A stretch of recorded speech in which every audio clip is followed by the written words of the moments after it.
Et bonjour à tous. Aujourd'hui, on se retrouve sur un BTC face au dollar qui est passé du côté boule de la force, c'est-à-dire que les 17 500 dollars sur la chaîne sont vus comme bottom. C'est-à-dire que oui, le BTC peut encore corriger vers les 19 000, vers les 18 000, mais ne pas parvenir à repasser sous ces fameux 17 500 dollars. On va analyser ça aujourd'hui à l'aide du H-Ribon parce qu'on a déjà fait du H-Ribon hier, mais pas mal de commentaires me disent avec une espèce de panique, pas panique, mais voilà, mais c'est ma regarde en weekly, ça y est, la pastille bleue, elle a disparu. En fait, la pastille bleue, elle est toujours là. Alors, je suis pas daltonien. Je vois bien que c'est vert là en weekly, mais je vais vous montrer qu'en fait, la pastille bleue est toujours là.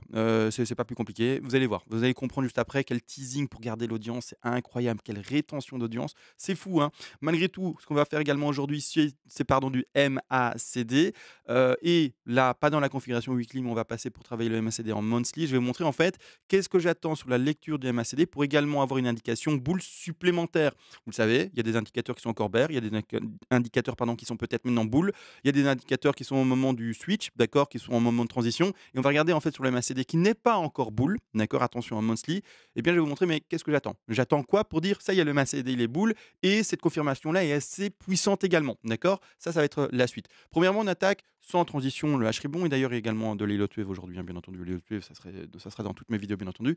Premièrement, on attaque pardon, le H-Ribon. Alors, H-Ribon, c'était magnifique hier. Il y avait une pastille bleue, c'est vraiment, c'est super. Malgré tout, là maintenant, elle est passée verte. Comme je vous l'ai dit, je suis pas daltonien, hein, je le vois qu'elle est pas bleue. Malgré tout, en fait, quand on ouvre en fait, et ça c'est important de le comprendre, comment en fait le MACD, pardon, le H-Ribon est travaillé. Le H-Ribon, c'est des moyennes mobiles qui sont en 30 jours. Vous entendez bien le daily, d'accord? 30 jours et 60 jours par rapport au H-rate, d'accord? C'est pas plus compliqué. C'est ça le H-Ribon.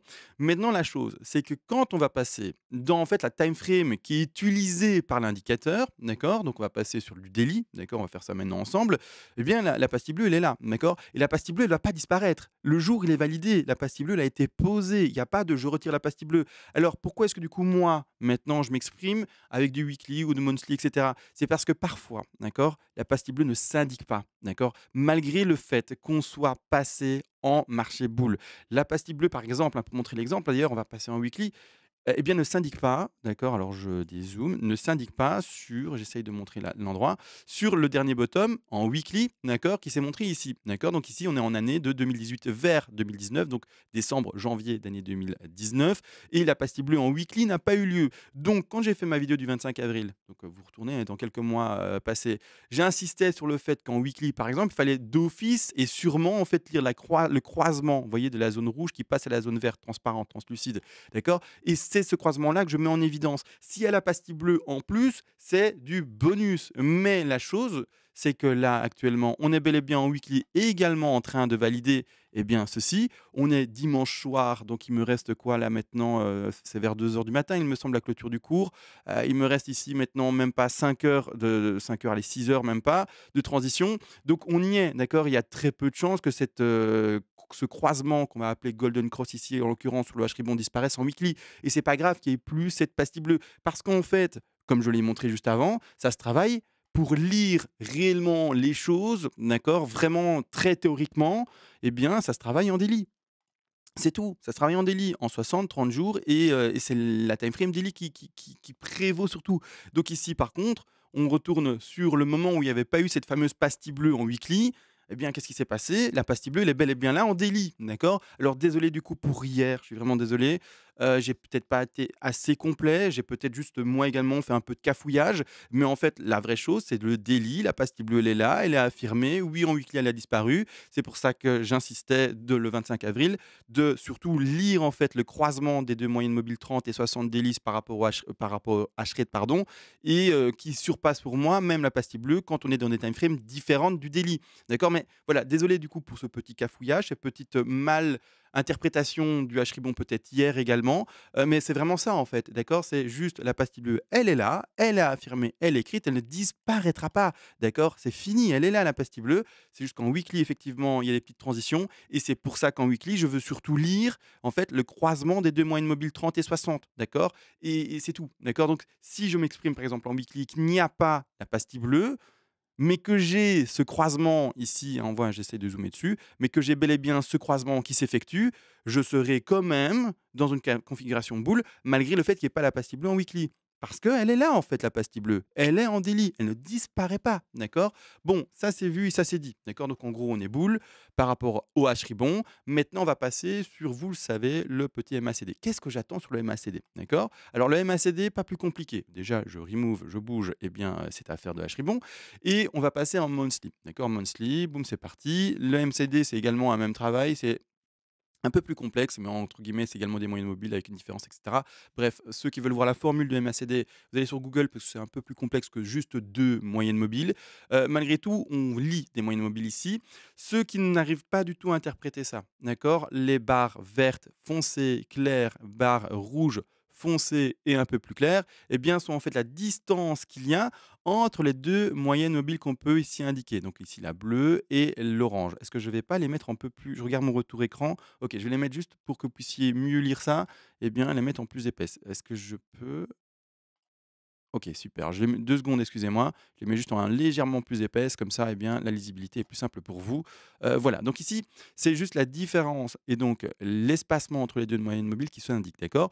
Ici, quand c'est vert foncé, l'espacement grandit. Quand, en fait, on passe sur du vert plus clair, l'espacement se réduit, d'accord? Ici, c'est ça se réduit, ça se réduit, ça se réduit. On repasse sur du vert foncé. En effet, en fait, l'espacement est plus grand. On va juste après, l'espacement est légèrement, effet d'optique, on dirait pas, mais légèrement plus petit. Et donc, c'est ça que ça exprime. La même chose dans l'autre configuration. On va passer sur un MACD qui s'exprime un peu mieux ici. On a également l'espacement qui grandit entre les 2 moyennes mobiles, qui grandit. Une fois qu'en fait on repasse sur l'espèce de rosé, rouge un peu plus pâle, eh bien c'est l'espacement qui diminue. D'accord? Vous le voyez ici. Donc c'est la même chose. Là maintenant dans le marché bear, on est dans la configuration rouge. Les moyennes mobiles, pour le moment, continuent en fait à gagner de l'espacement. Donc, on est sur l'expression pardon, rouge foncé. Par contre, dès qu'en fait, il passera, d'accord, avec cette moyenne mobile qui va stabiliser et diminuer cet espacement. Et donc, dès qu'en fait, on passera non plus sur du rouge très affirmé, mais plutôt sur du rouge pâle, hein, presque du rosé, eh bien, le bear market, normalement, aura terminé son cycle également. D'accord? Pour montrer cela, alors est-ce que je suis sur quel graphique là? Je vais passer sur le BLX pour avoir en fait l'historique le plus complet, pour pouvoir montrer en fait tout l'historique complet de cette affaire-là. Donc on va ici maintenant tout simplement sur le crash de l'année 2018 qui s'étendait vers 2019. La même chose ici, on avait l'expression en monthly et puis boum, on est passé ici sur eh bien, du pâle, donc du rouge pâle. C'était un crash terminé, d'accord? Donc ici, clairement, on le voit. Ça a mis du coup un peu plus de temps, il est vrai, hein, ça a mis 2 mois quasiment. Le bottom a été fait en décembre et en fait, on a gagné et on a vu et lu finalement eh bien, cette transition de moyenne mobile qui se rapproche seulement vers février. Donc il y a un moment de transition, ça ne se lit pas directement, c'est pas quelque chose qui du jour au lendemain eh bien, peut être validé. Il faudra attendre également la clôture de février. Mais normalement, voilà, on verra ça de façon quand on sera à ce moment-là pour pouvoir voir ça. Donc ici, il y a 2 3 mois de latence, par exemple en janvier de 2019 et février d'année de 2019.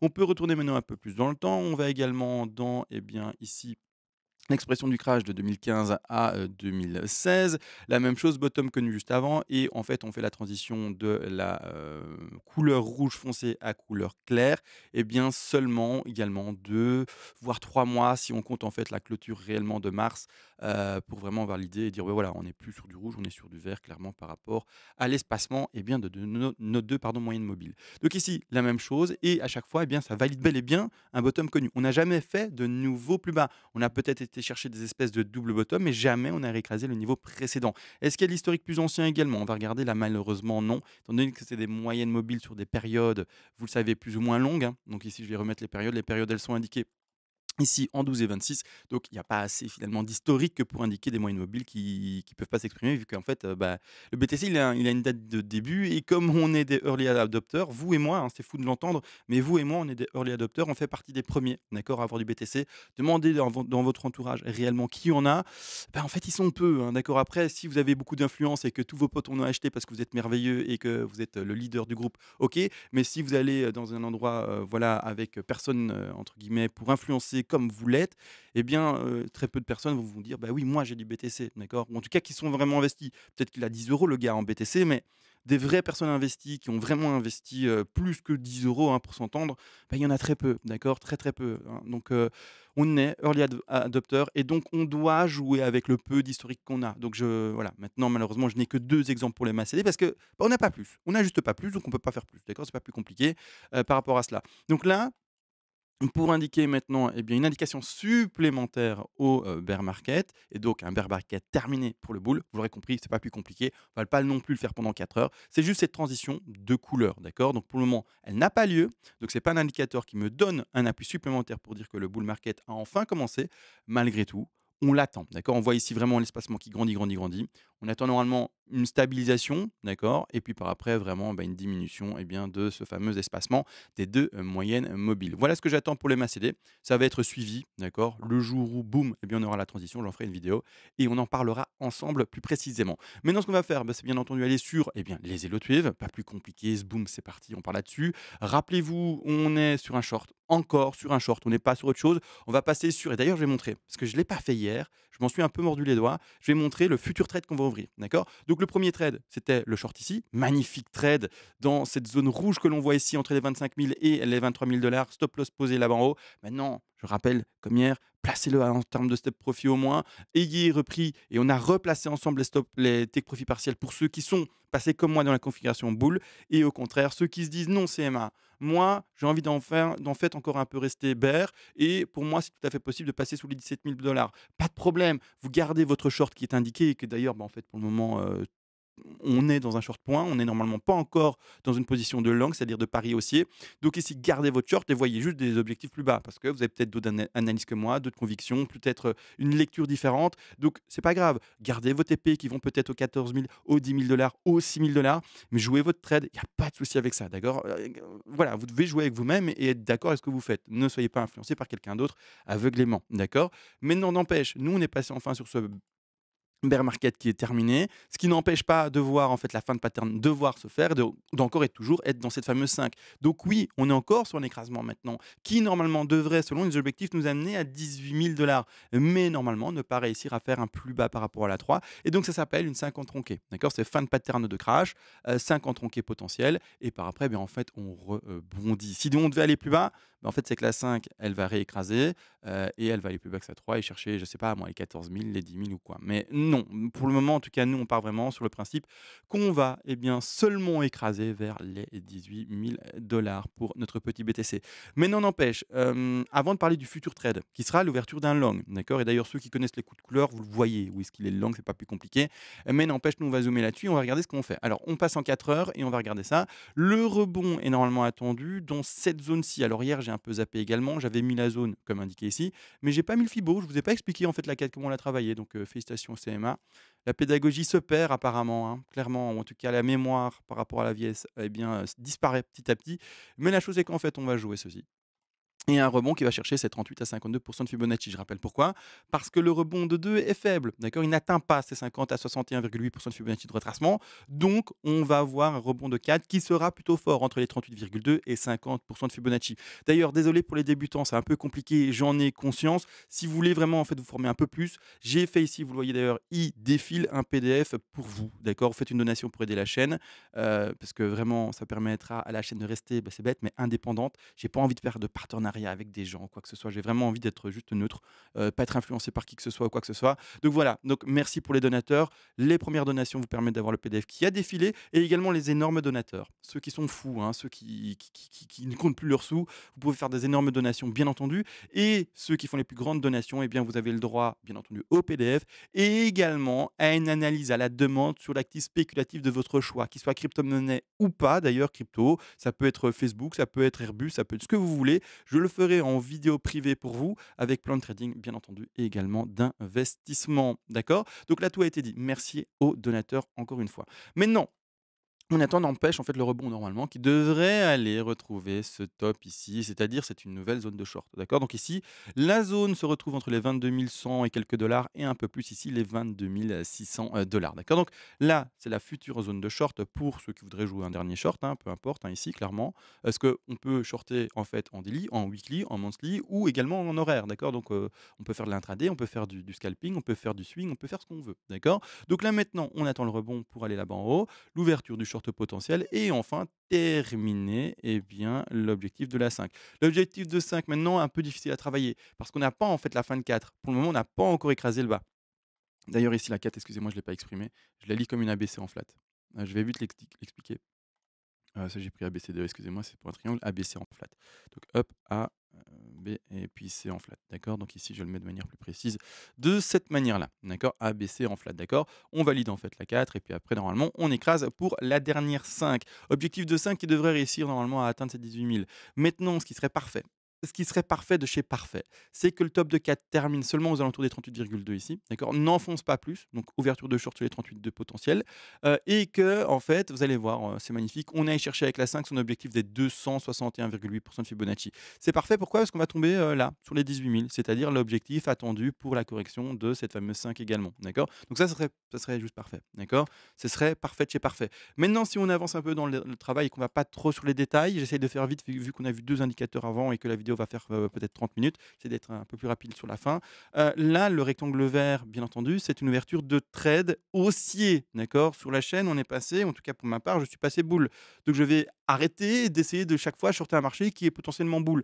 Donc là maintenant, je vais changer de direction et à partir de cette zone-ci, si on touche cette zone des 18 800 à un peu plus bas, 18 100 pour donner vraiment une fourchette, hein, d'idée, par rapport au prix attendu, eh bien je vais ouvrir un trade qui ira dans ce sens-là, non plus comme ça, d'accord? Si ça va vers le bas, tant pis pour moi, on se fait prendre par son stop loss et c'est la vie, d'accord? C'est comme ça, pas plus compliqué.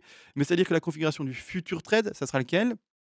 Ça sera stop loss qui sera passé en fait placé juste légèrement en dessous ici, hein. Donc, on va juste un tout petit peu en dessous, et bien, du dernier bottom. Pour les bruits du cours et cetera, pour les chasses au stop, ça existe des choses qui sont parfois un peu farfelues sur les cours. Surtout les échanges à crédit, c'est un peu voilà, vous aurez compris. Mais donc du coup ici voilà, on met son stop légèrement en dessous du dernier bottom pour se dire qu'on va pas se faire grappiller, s'il y a une légère chasse au stop tout de même. On rentre dans son trade aux alentours des 18 000, allez, pour donner un prix 18 600 et en fait la direction sera haussière. Alors le truc c'est que comme on part sur le fait que c'est un bottom, vous pouvez tenir ce trade longtemps, d'accord? Tout dépend en fait, de la durée du contrat, qui vous sera permis de prendre, mais vous pouvez tenir ce trade longtemps et le tenir le plus longtemps possible, c'est l'objectif. Pourquoi? Beh, parce que si c'est le bottom, bah, on n'ira jamais en dessous en fait, d'accord? Et les perspectives haussières sont folles. Alors les perspectives haussières, on va le travailler, bah, j'essayerai de le faire demain parce que, si je le fais aujourd'hui encore, ça va être trop long comme vidéo, mais les perspectives haussières sont folles. Donc là, je mets quoi avec vous? Juste le stop loss pour montrer bah, où est-ce qu'en fait, le cours ne peut pas aller et si on va là-bas en dessous, il y a de fortes chances qu'on écrase beaucoup plus fort, et au contraire, bah, le point d'entrée qui est très serré par rapport en fait au plus bas. Donc le point d'entrée vers les 18 600, 18 500 et la perspective vraiment plus élevée. Donc on va essayer de parler des TP demain, d'accord? Les TP pour ce trade aussi, on en parle demain, d'accord? Ben oui, on part sur du haussier. Je ne pourrai pas demain d'ailleurs par rapport à ce trade-là, indiquer des TP qui sont faiblement, indiqués. C'est-à-dire que je ne vais pas pouvoir indiquer un TP à, je ne sais pas, 25 000, 26 000, 27 000, 28 000, 30 000. Pour donner l'exemple, on va directement parler sur des TP qui sont très importants, très élevés, d'accord?